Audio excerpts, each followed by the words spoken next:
Doctor, talk a little bit about weight loss. That's something I think almost everybody strives for, especially as they get older. There's a million diets out there. Most of them people don't stick with or don't work for them. What do people need to know about a safe, natural way of getting a healthy weight? Well, you know, I will tell you this is a big topic, no pun intended, because I will see people come in and the number one goal that they normally have is weight loss. And I'll say, well, how much would you like to lose? About 10 pounds. And then it goes all the way up to 50. But every time someone comes in and their goal is weight loss, I really like to give them tools to educate themselves as to what they should be putting in their body. I think, like you said, there's so many different opinions out there as to what actually to do in order to lose weight. But we are a firm believer in focusing on an anti-inflammatory diet, and we will promote that as a lifestyle change, not just a diet, but it's really focusing on foods that take away inflammation instead of creating inflammation. So it's really a simple approach. Sometimes it's so simple that I get a lot of questions when I do workshops on this topic, because people always say, well, what about this and what about that? So really, some anti-inflammatory foods are going to be proteins, vegetables, and good fats. Foods that are pro-inflammatory are going to be carbs, dairy, sugar, and even some fruit.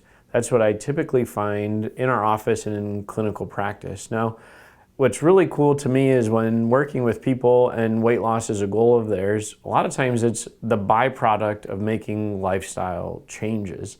So it's not necessarily that that's the goal, but if you change how you're doing something, weight loss becomes a side benefit of it. So being able to have people do simple, easy things to lose weight is where I see it goes in big success when it's simple.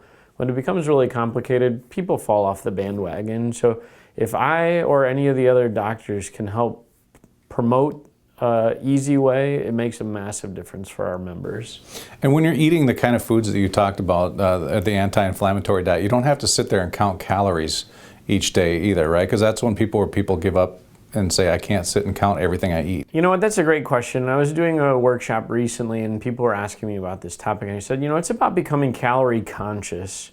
It's not necessarily counting calories, but becoming calorie conscious. You know, a handful of nuts here, or an extra pretzels here and there, or the extra piece of pizza here and there that someone's doing, those things all add up. So I personally don't count calories. I don't advocate that our members count calories.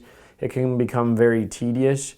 I would rather have them become calorie conscious and say, I'm not gonna choose to eat the foods that are gonna be more towards creating inflammation in the body. So if you can avoid those items altogether, it makes a world of difference. Now, a simple thing that I advocate with our members is a diet sheet, and being able to fill out diet sheets in order to see what someone's eating. If they're consuming one or more inflammatory food per day, a good chance is they are themselves inflamed. So as soon as you can get onto the track of anti-inflammatory foods, it makes a world of difference and the pounds start to come off.